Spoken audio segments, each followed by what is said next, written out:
Hi everybody, this is a quick tutorial video on how to properly scale your graph and why it's very important to scale your graph. What I mean by scaling is making sure that all of your data points are visible. You can see them, they're expanded all the way out. Right now you can see that they're all kind of crunched up near the origin, and that I can see my negative y values and my negative x values, which I'm not too concerned about. So let me just start off first by telling you that when I read a graph, the very first thing that I do is I read the axes labels, because it tells me a lot of information. It tells me what I'm looking at. And so if you don't label these, then I have no idea what your information is trying to tell me. So the first thing that you should do once you create a graph is click into the settings and then change these labels to what they actually represent. So for this example, I'm going to say that the x-axis is the radius measured in centimeters, and the y-axis is the number of pennies measured in a number. All right, so that's my first step. So now I know what my graph is trying to tell me. I am looking at how the radius of a circle affects the number of pennies that fit inside it. Great. Now, this is the really important part of why we need to scale our graph. Right now, you can see the data points, and from the line of best fit that I chose, it seemed like the blue one was the best one. It's going through all of my data points. All right, so I'm gonna, if I were just to leave this right here and write out my physics formula using 8 as my A value, then I'm all set.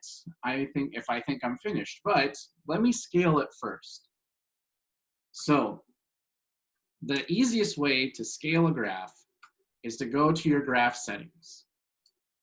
Click in there, and the very first thing that you should do is, you see how it gives you a range of your x-axis and a range of your y-axis? This right now is telling me my x-axis goes from negative 231.7, which is all the way over here. This is negative 231. And it goes all the way to 548 on this side.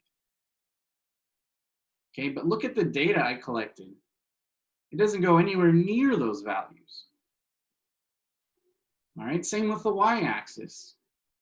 Huge range, but does not match what I have. So what I do first, step 1, change this number to 0 and change this number to 0. All right, so now I'm looking just in this first quadrant where I have positive radius and I have positive number of pennies. I don't care about the negative y or the negative x. All right.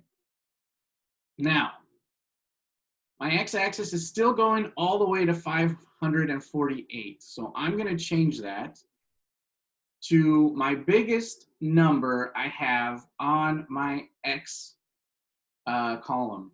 And my biggest number that's in my x column is the number 4 right here. So I'm going to change that to 4. And then I'm going to do the same thing to my y. My biggest number on the y-axis is 32. So I'm going to change that to 32. And then lastly, what I'm going to do is I'm going to click this zoom out button right here just once. Just tap it once. And then once you do that, readjust. Now my uncertainties are gigantic. So I'm just going to go ahead and get rid of those just so you can see the data points. Now, here is why it's so important to scale. Take a look at the blue line that I have in now. Is that the best fit line that I can get with these data points? I don't know if it is, so I'm going to turn on all the other ones and see if there's a better line that I can find. And it might be that orange one. Also, if you're having trouble sliding this back and forth, you're having a hard time trying to find a number, what you can do is click this 300 on the side. You don't need to go all the way to 300. You can just make it like 3. And then that way, it will adjust it nice and slowly for you. And you can see that the blue line is definitely not the best fit line. It's this orange one now. So we got an entirely different pattern, which would totally change our physics formula and the information it's trying to tell us. So this is why it's so important to scale your graphs.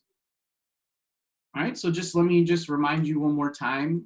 You just click into the settings, change this to 0, this to 0, this to your highest X value, and this one to your highest Y value in your data table. And then once you do that, you're gonna click the zoom out button just once, and then here you go, a lovely scaled graph. That's perfect. I can read it. I can read the scaling. I can see the axes. It's just awesome. And so when you're all done and you want to put this into your lab report, go up here to the share your graph button and click the export image. And then you're gonna click this download PNG right here. When you click that, it saves it into your downloads folder on your computer. So if you were to go to your lab report now, and if you just clicked insert at the top of your lab report, image, and upload from computer. By the way, if I'm going too fast, just hit pause and rewind so that you can get caught up. Insert, image, upload from computer. And then if you click your downloads folder on the side, it'll be your Desmos graph will be saved there. And you can just click it. Let me zoom out so you can see, and there's your graph looking nice and neat on your lab report. All right. If you have any questions about this tutorial, please ask me or your teacher. I'm sure they will be very happy to help. And thanks for watching.